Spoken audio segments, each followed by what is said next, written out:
Enfin, 2020 est là. Dieu nous a fait.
Apocalypse chapitre 1er, notamment le 3e verset du Seigneur sur la Bible, notamment au Kivois. Apocalypse chapitre 1er, verset numéro 3. Vous allez noter les mains du Seigneur sur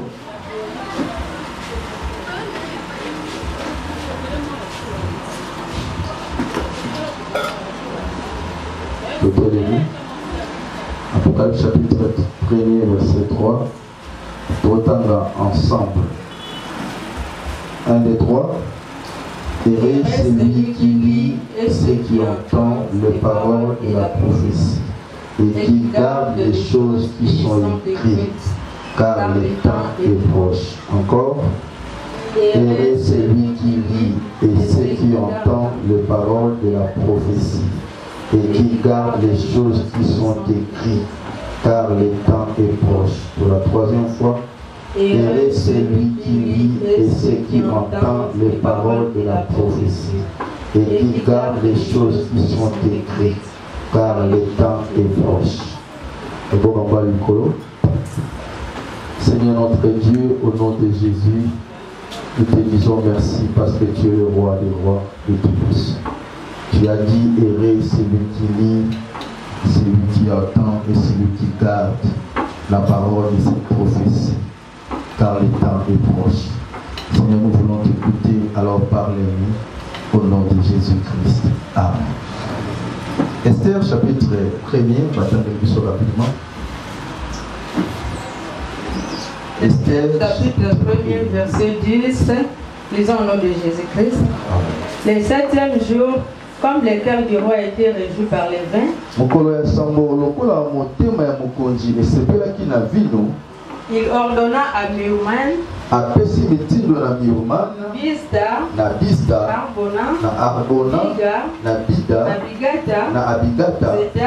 Zedar et Carcasse, les 7 eunuques qui servaient devant le roi Assyrus. D'amener en sa présence la reine Vachi avec la couronne royale pour montrer sa beauté au peuple et aux grands.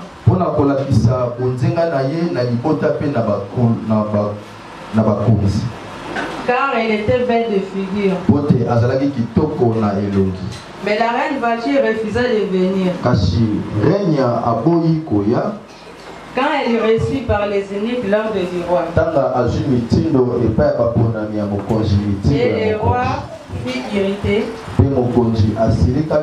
Il fut enflammé de colère. Alors le roi s'adressa aux sages qui avaient la connaissance du temps.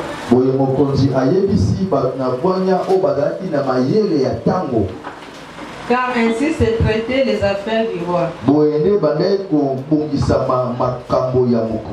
Devant tous ceux qui connaissaient les lois et les droits.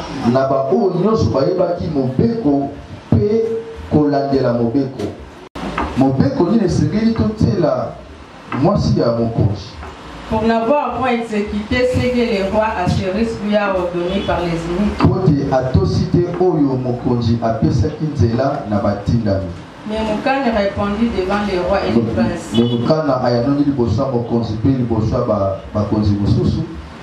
Ce n'est pas seulement à l'égard du roi que la reine Vachi a mal agi. C'est aussi envers tous les princes et tous les peuples qui sont devant toutes les provinces du roi Assyrus.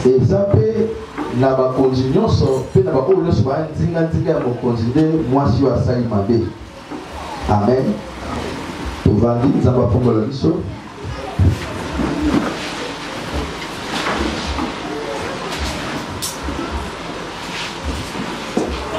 Amen. Dans son palais tout s'écrit. Dans son palais tout s'écrit.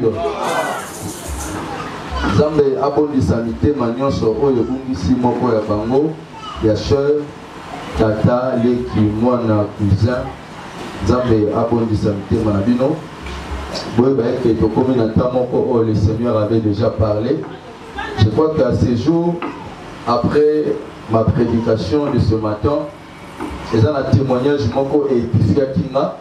parce que le Seigneur a levé la division Makambouana à partir du 26 au 31, Dieu nous a parlé. Je crois que le 31 décembre, après, ainsi dit l'Éternel, la prédication ou les orientations, il y avait un moment où on a dit ainsi dit l'Éternel. Alléluia. Et le Seigneur a proclamé qu'il y aura des morts subites, il y aura des choses, il y aura l'amertume dans 4 années, il y aura Makabébélé côté et Mouto a causé un morceau de bois, Azan Mouto a perdre vie. Amen. Il faut avoir ce morceau de bois pour que Mouto a tenu ferme. Alors dans Hébreu chapitre 12, verset 13 à 18, tout 12 pour la lumière. C'était très important que y ait ma promesse ensemble dans ma gambo kolo après sa division. Amen. Là sont parlé tous ces cris. Pour repasser ma voix misatou. Passer la nation misatou. Zambalo la pambola yo. Pesa molinga maza pembe na mbote. Saluer na Congo na Jésus Christ.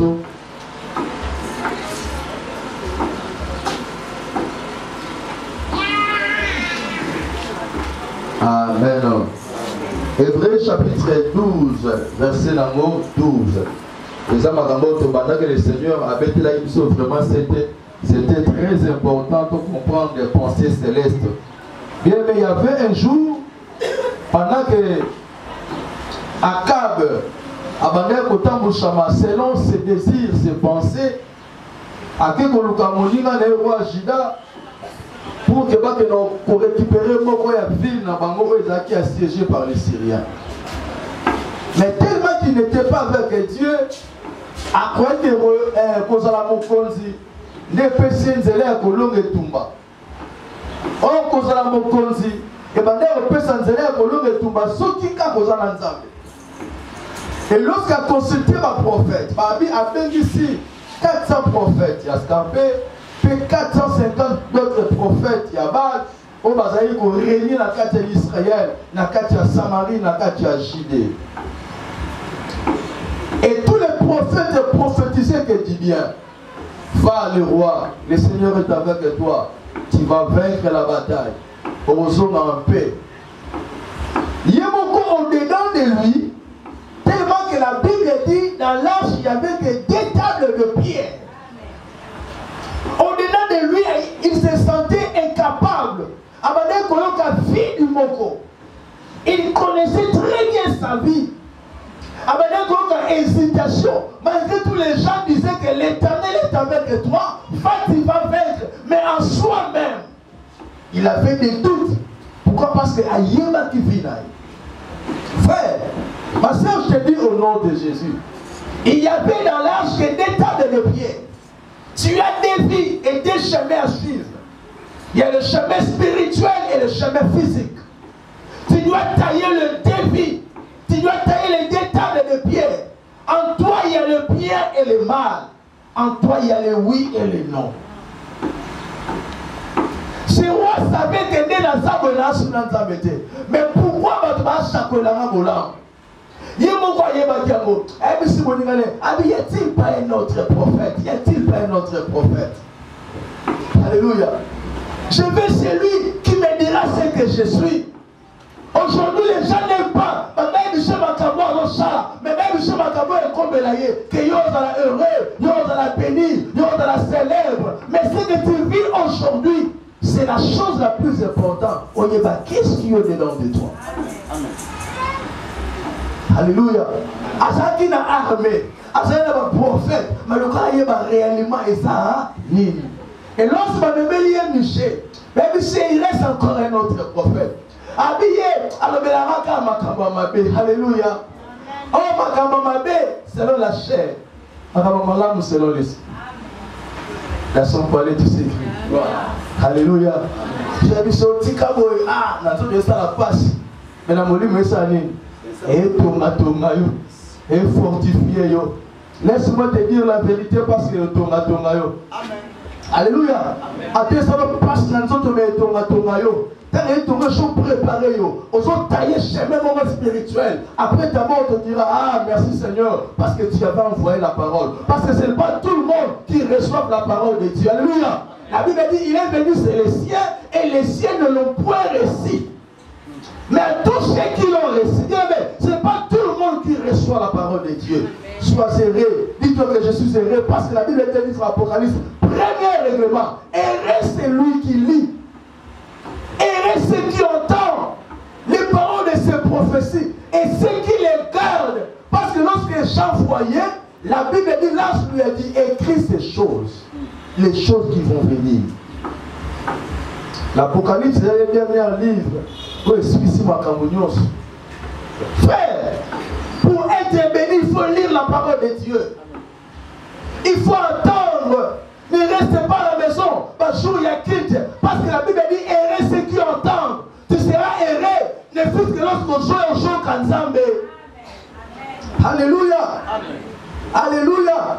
Et la Bible ajoute, il faut mieux écouter la réprimande des sages que d'écouter les chansons d'un insensé. Le nom t'a préféré afin d'y aller sans écouter la parole de Dieu. Et la Bible dit encore, heureux c'est lui qui garde. Tu peux bon lire, mon frère, ma soeur. Tu peux bon attendre. Mais la chose la plus importante, dernière clé, heureux ceux qui gardent. Allez, dit, on souligne le passage dans la Bible là. On souligne Apocalypse chapitre 1, verset 3. Il faut entendre la mot plusieurs fois. La Bible dit, heureux ceux qui lisent, ceux qui entendent les paroles de ces prophéties et ceux qui les gardent, car le temps est proche. Alléluia. Akab connaissait qu'en lui, a commis déjà dans les faux. Dans les faux. Mais maintenant, ça connaît mon âme. Bien aimé, il n'y a que dans ton âme, dans ton cœur, il y a deux tables. Il y a les oui et les non, les vrais et les faux. Et même si je prophétise, même si je prêche, tu es le témoin oculaire de ta vie. On cause sa vie dans et cet homme savait sa vie. Malgré tout, va prophétiser mon âme pour naïe, mais il y a moi qui n'a pas tout. Habiter. Est-ce que nous pouvons choisir? Bon, le mélange de l'homme, maintenant, on est du fille, fille n'a pas été. Mais nous longa. Lorsque Michel, avec Michel, prophétise. Avant Michel, moi, je vais ici, à lui prêtre, à la moto dans Zambé. Roi déjà été enveloppe. Alléluia. Même si la voisine, roi déjà été enveloppe. Ça, tu as déjà été enveloppe.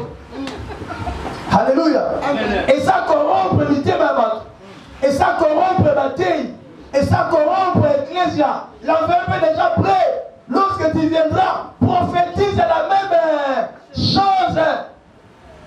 Si l'Église prêche la même chose, ici c'est la voie. Nous ne prêcherons pas la même chose. Nous prêcherons la sainteté. Nous prêcherons l'obéissance, la droiture et la fidélité. C'est notre nourriture. C'est notre clé. Alléluia. Nous sommes la voie. Et le fou. Il faudra que tu écoutes des choses. Un jour qu'on taille vie là, parce que tu prépares ta vie spirituelle. Après cette vie, il y a encore une autre vie. Quand il est écrit, la chair ne sert de rien, mais c'est l'esprit qui vérifie. Taille le pierre, taille ce deux pierres, mon frère, ma soeur, tu seras béni. La Bible dit, dans ces siècles présents, tu vas la rémunérer. Dans les siècles à venir, tu vas la consoler. Alléluia. Moi, je veux qu'un jour, on va la consoler auprès de celui qui t'a donné la vie. Mon toi mandaté au namukilo. Mon toi péché autant. La grâce est trompeuse. La beauté est vaine. Alléluia. Alléluia. Quand la beauté n'a ôté. Quand la paix grâce était. Lucas a gardé la chose la plus importante. Tayango. Et lorsque Michel a eu au chocolat, la Bible dit, elle dit, roi, sois béni de l'Éternel. L'Éternel est avec toi. Va et tu vas vaincre. Étant rentré en soi-même. Alléluia. Frère, yomoro yebi marche na yo. C'est la foi, ça yomoro yebi marche na yo. Je peux être saint devant les hommes. La Bible dit que c'est un homme de gagner tout, mais s'il perd son âme. Vous me plaire à Dieu qu'aux hommes. Je peux être juste devant toi et devant mon Dieu. Alléluia. Alléluia.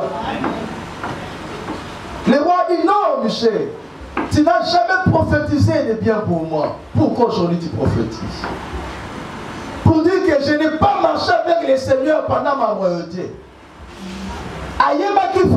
Parce que je savais il était conscient que à mais toujours alléluia. Alléluia. Et c'était le roi. Bon, ça va, là le roi. Ah oui, je vois Israël dispersé. Le corps là-bas brebis au Zangi berger. Alléluia. Alléluia. Et puis l'Éternel n'est pas avec toi. Pour qu'il était beaucoup. Fabien, dans le bagumine. Dans son palais tout secret. Qu'est-ce que je voulais dire, mon frère, ma soeur? Dans l'arche, il y avait des tables de pierre. Dans ton cœur, dans ta conscience, il y a des tables de pierre. Tu connais ta vie. Tu connais comment est-ce que tu as la vie physique, la vie spirituelle. Tu es témoin de ce que tu es. Tu es témoin de ce que tu fais. Tu es témoin de ce que tu vis. Alors le Seigneur a perçu son moi Oyo, qui a février les oui et les non. Pour que étayer l'issue, tout le monde en a raison. Yamo, Romain et Bistéon, Hébreu et Bissibiso, a dit fortifier donc vos mains languissantes et vos genoux affaiblis. Mon frère, ma soeur, tu dois fortifier tes mains, tes œuvres, ta vie. Tu dois faire un effort. L'année est ta main. Ils ont ma belé que je vais secouer comme une ayo. Ma belé que sont sur la compteur zéro. N'a vie à péché, n'a vie à abomination, n'a vie à hypocrisie. Parce que le diable déjà signé qui degré que tout celui qui vit. La Bible dit dans le livre Apocalypse, elle dit que personne a son massacre à Zalana et Lembo.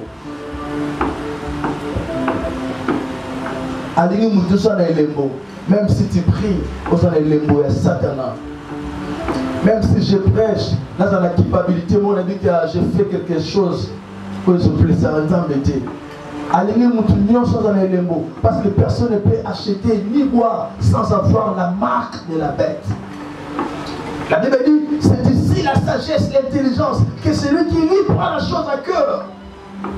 Que celui qui a de l'intelligence calcule les nombres de la bête.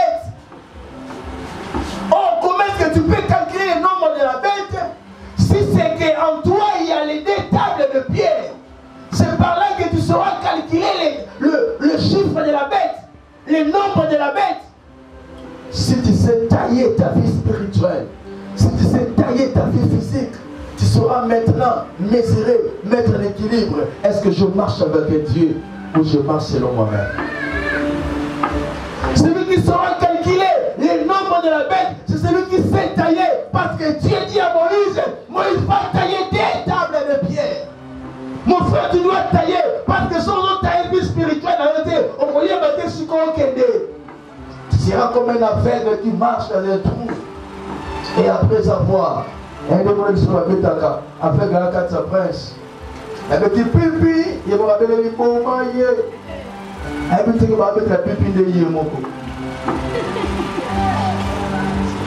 Garçon, parle de tout ce qui. C'est comme ta vie.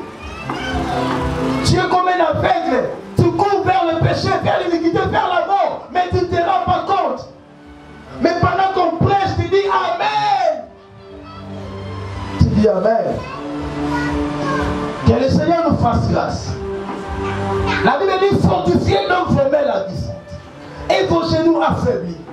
Tu dois faire un effort de récupérer ta dimension spirituelle. Parce que la Bible dit celui qui sait prier prier incapable de tout. Mais tu sais de quoi tu es faible. Tu n'arrives pas à tenir devant la face de Dieu. Parce qu'on va dormir. Bâtir une persévérance dans ma colo. Une persévérance spirituelle. Et un jour, Christ a dit à ses disciples, pourquoi vous n'arrivez pas à prier ne fût-ce qu'une heure? Avez prié pour que vous ne tombez pas à la tentation. Mais la tentation est là, à chaque instant. Pour préparer le peuple de Dieu, n'a enlèvement. Oyo salama, lelo, oyo kiko salama, lobiso qui est soyete, oyo kiko salama, moment, oyo nyon sotu yemoko, mobali ya libala, aliga koma, nakati na biso. Na otie voyage, na sala qui sorti mon konaba na Zambé, le 5 janvier.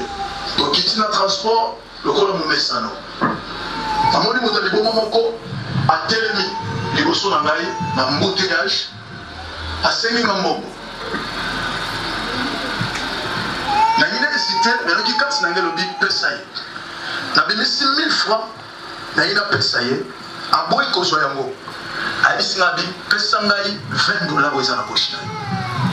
Na surtout qui, comme on peut malanga na poche, à part 1000 francs na transport na Futaki, ils allaient un billet à $20. Na telemi na on kota la ye, a dit pesanga mo za na $20. Azalaki salité zoto na mo bimba, a déplacer full ezalaki pembe na biloko bane kolia, c'est que aza muto vanda kawana depuis longtemps. Na bino a dit qu'on pousse na pembe na ye, na tuni oyebi ndenge nini mbongo za na poche na eza $20. Réponse à Zomi Selinga dit na yebi yo avalo zala.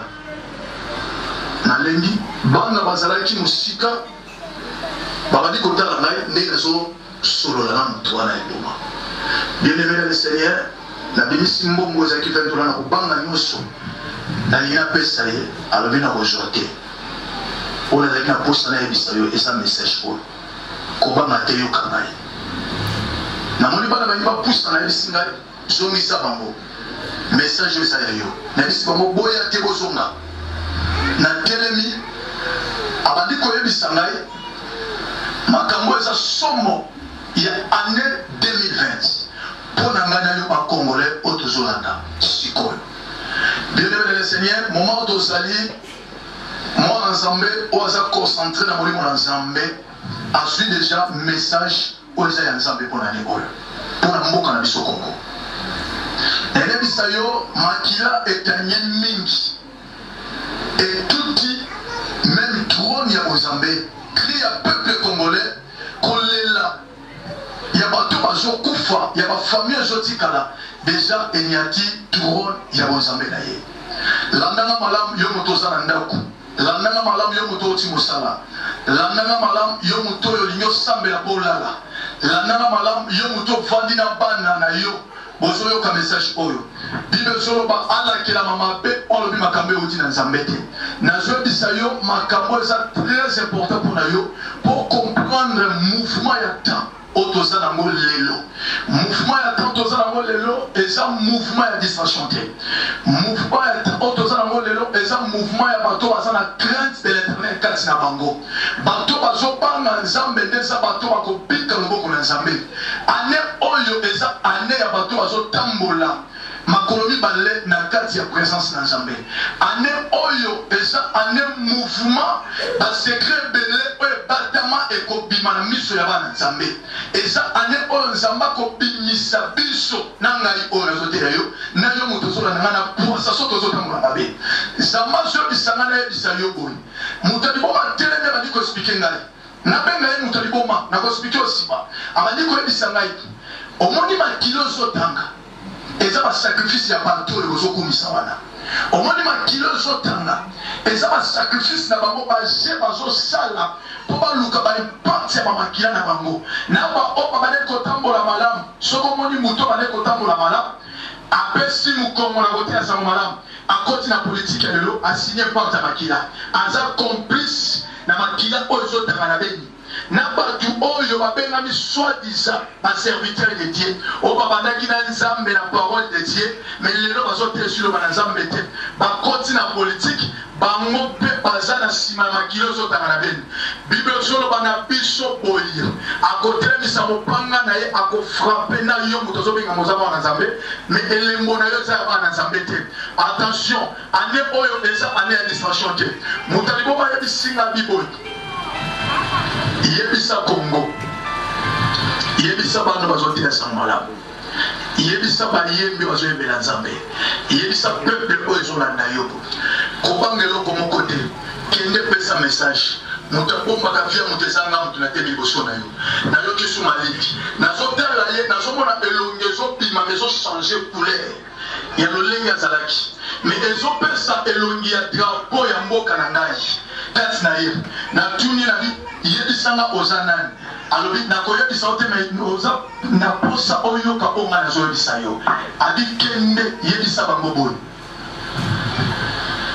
nazoyoka na mingi te mais nazofrape abi ekozala na baliwa mibale ekozala na mboka na Congo ya basali na nzambe basali na nzambe oyo baza bagrand serviteur de Dieu oyo baliyebani oyo bapanza basango malamu na batelevizio mibale bakozala esu na bomoi te na ne oyo si esila abi ekozala moyembi moko ayembelaka mpe nzambe ayebani na kozwa ye me yoka ezala mopepe moko satana aye koreklame bato na Congo baza na posa ya makila eza plus de 5600 personnes o satana aza na posa azwa bango titokoma tie ya année 2020 ekozala bakufa moko mort subite o biso tobengaka ezobande na monde spirituel mort subite ezalaka te ezali eloko satana ali koprépare yango depuis 2019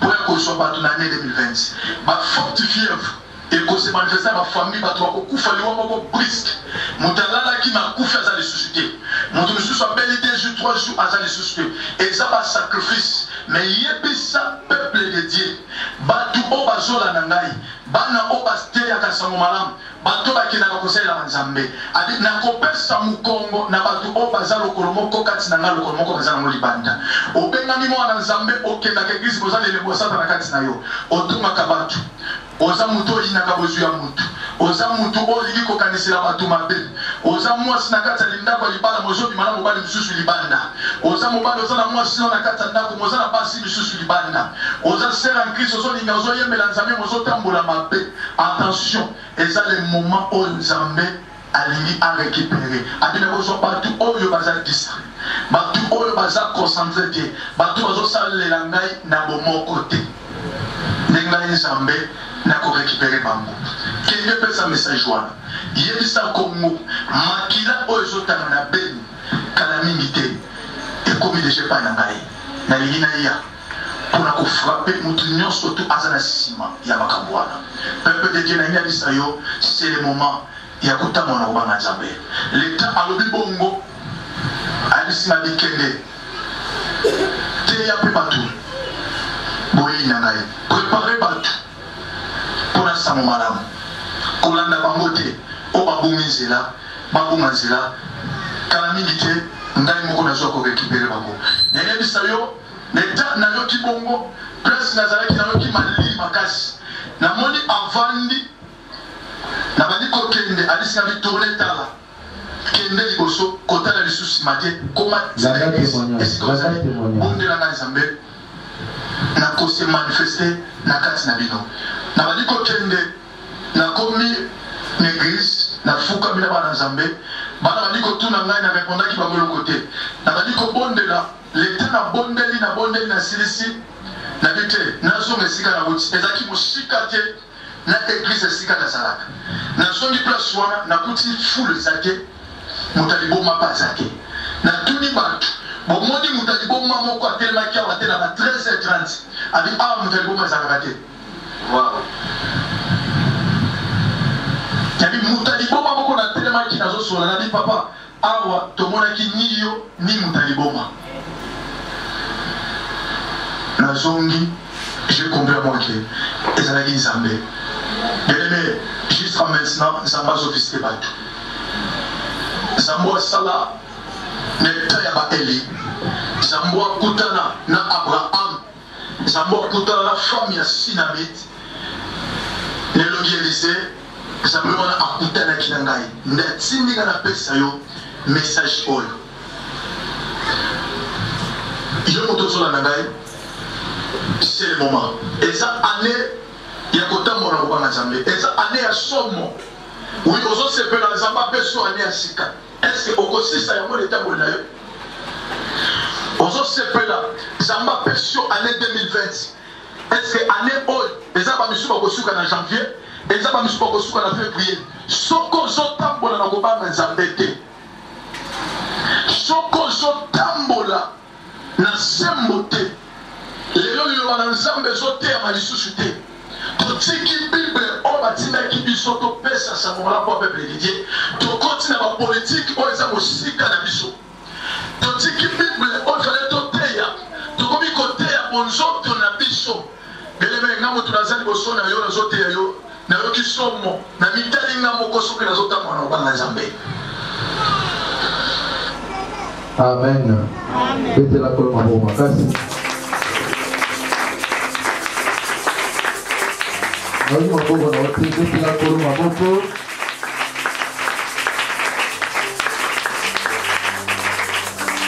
Amen. Zamba kuteni na ye après retraite, nzela mutali boma. Ayebisi makambo. Mais tozala bino awa, naloba bino makambo yo le 28, 29. Les 30 et les 31. Et 4, elle va qui ainsi dit l'Éternel. Alléluia. Alléluia. Ce que je vois comme il y a conseil en Zambé concernant cette année, tu dois prier. Et tu dois prier beaucoup pour l'homme de Dieu. Amen. Vous en avez face à Zambé très important. Vous voyez, l'air triatant. Parce que la Bible dit, il Nico Badaki dans l'air triatant. Balaki na sagesse ayebaki tango et va gérer les camarades vache et le Saint-Esprit de Dieu même l'air triatant va gérer ce qu'on vit na yo. Et la Bible dit si tu blasphèmes contre le Fils de l'homme il te sera pardonné, mais celui qui blasphémera contre le Saint-Esprit ne lui sera jamais pardonné. Or le Saint-Esprit, c'est le Saint-Esprit qui rôde autour de la trône de Dieu. Qu'on blasphème, le cas où Dieu qui m'a camboyo, parce que l'année est ta mère. Amen. Amen. C'est le manteau sanguin.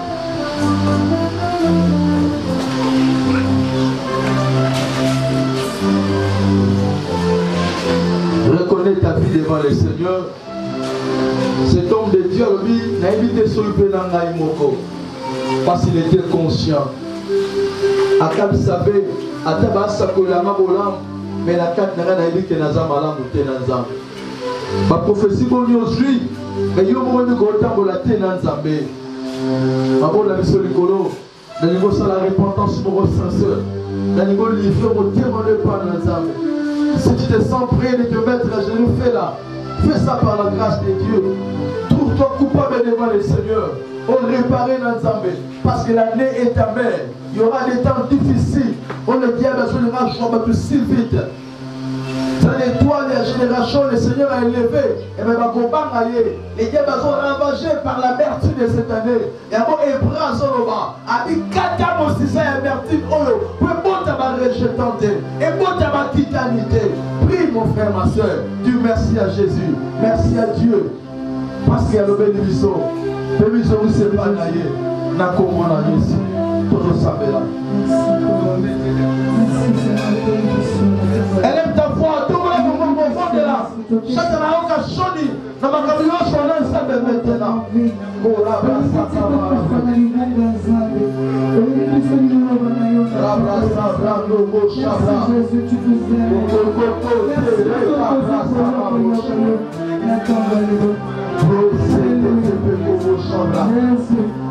Mawana yo sangue, Nicolas Bisso. Mawana Nicolas peuple, Nicolas Bassali na yo. Mawana Nicolas Bassimi Bali ya weza. Mawana Nicolas papa, ma maman. Nicolas Bileke ya. Nous voulons te créer, nous voulons te suivre, oh Dieu, avec ton Père Jésus. Nous voulons t'aimer de tout notre cœur. La grâce est belle, la beauté est trop belle. Il y avait trouvé la couronne, Dieu. Nous voulons voir ta face, oh Dieu. Car David a dit, oh Dieu, ne me rejette pas loin de ta face. Ne me retire pas ton Esprit Saint. Nous avons besoin de ta face, oh Dieu. Besoin de ton esprit, car c'est ton esprit qui est le morceau de moi. Pour vaincre la vertu de cette année.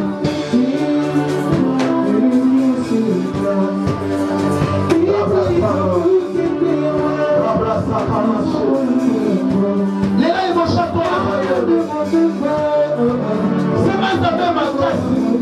La bénie reste celui qui lit, reste celui qui entend, reste celui qui voit. Nous voulons garder ce ça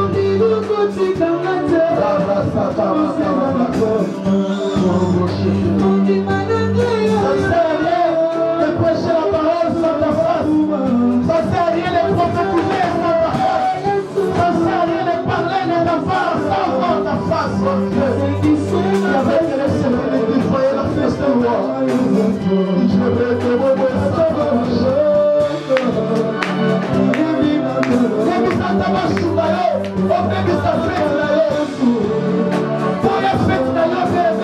On approche à moi.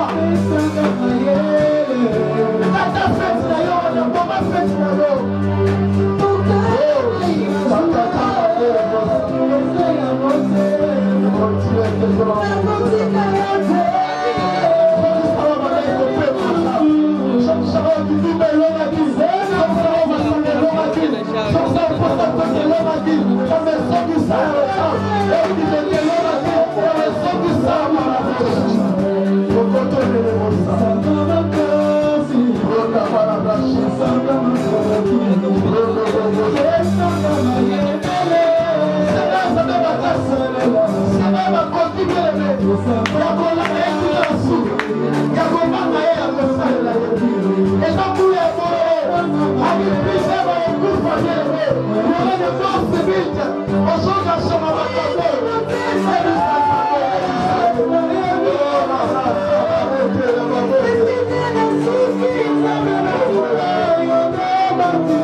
Maman, na habité so kolo batamo liloba pona dimanche à lelo. Olobi? Pona dimanche à lelo atamo liloba. Pona dimanche à lelo na moni makambo eleke kitoko. Makambo eleke kitoko. Passer na biso ate bien. Faut to banga kape nzambi. To bangi nzambi. Faut ko banga nzambi. Ko tambula pe malamu. Dimanche à lelo. Ngana za siri na za siri nzambi akosala panga na banga kanzambi na banga na kotambula na ngai na banga kanzambi. Bonjour madame, tu penses quoi pour la prédication d'aujourd'hui? Ah, merci beaucoup. Prédication et alléluia, vraiment Dieu était au rendez-vous. Biso na voix de l'époux nzamba zalaka tout le temps au rendez-vous. To benga ke de ne bandela culte kino na suka zara. Donc prédication alléluia bani batali sabiso ka ke tolo na mabete. Bola mundele kebele parce que c'est comme déjà le temps c'est déjà le temps de la fin. Yesu alinga zonga. Est-ce que ça si on a prédication lelo est touché au ko sela makambo bateito ezara fenti bosala ka bandimi nzambe? ezalaki losambo na ngai na asir soki otali bien ngani nazalaki na modération nalobaki na nzambe le matin ya lelo eya kotuta mitema eya kokonsole donc ngai mpe nazwi part na ngai nakosala effort kote nazali kokoka te nakoka nzambe apesanga makasi nakoka kosala mpo naza mutu me nakozala mpe na botau me nzambe apesanga makasi mpo nakoka mpo na mateya ya lelo ekoma vie ezala slogan te kana eleki esila no etikala mpenza vie na ngai. Bonjour madame. Bonjour. Olobi nini mpona prédication lelo na bato bazolanda biso libanda mboka pe na mboka na biso RDC. La prédication ya mokolo na lelo vraiment tozaki édifié. Dieu vraiment était le rendez-vous. Dans le bon peuple de Dieu que racheter les temps car les jours sont mauvais. Tout landa biso mokili oteza yango koleka. Zambazoya ezala ba slogan te bele bato balobaka que balobaka bon nzamba ya kate. Le temps est proche. Tomilengele to bonga mapona kozela venu à Christ. Ponyo so ezala ngo litomba mote. Bon madame tomoni on église a to ebité oyaka pona ko remplir ba kiti to yaka pona ko sanjola nkolo. En fait, tu as une église premièrement pour la gloire de Dieu. Tu as penza ko sanjola nzambe pe ko yoka nzambe. Parce que notre église c'est l'église tabernacle et la voix de l'époux. Ici c'est Jésus-Christ qui parle. Nous venons pour écouter Dieu et pour mettre ce que Dieu nous dit en pratique. Service yango eye ba stress na biso nyoso na mai. GNT service TV chaîne ya solo. GNT service ezokata bango masasamba.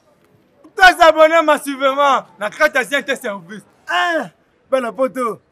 Janoto sevo motema ya mama Nasingurunu. Ah, vraiment mamuna. Bana poto, bana manache. Na kata riziba betesa na uto sokuna. Ya bimi. GNT service avec maman Nasingurunu. Papa Janoto sevo ngamba. Service Kengama lope kaongo yao. Kengama lope kaongali yanda na simbi misamba mamango yao beti titepe ibodo babi. GNT service chaîne ya solo. Ngamba wana lula sake. Ata ngamba na bino bakriana ye ya Asians ya GNT service. Nereo ba gag ya solo ba théâtre ya solo ba émission ya solo ba film ya solo. Kota kana marouge on finit tebo okoti o s'abonner. To s'abonner belé. Aïe aïe aïe, non, kolo soga pesi, y'a des gars pour kolonde. Aïe bo pesa, kolo apesi biso nini, kolo apesi biso mo bangé na site GNT service. Ah? Oh GNT service et kati, kata, bao. C'est à l'ompombe. GNT service, chaîne à solo. Binonde, Likolo. Merci beaucoup. Ah, coucou.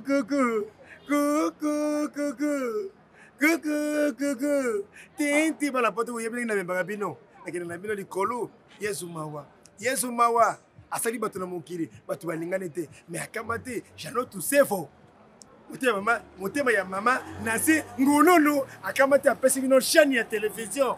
Bo s'abonner massivement bino tout bolingaka. FK na bino ya chaîne na bino Fâché Kalombo.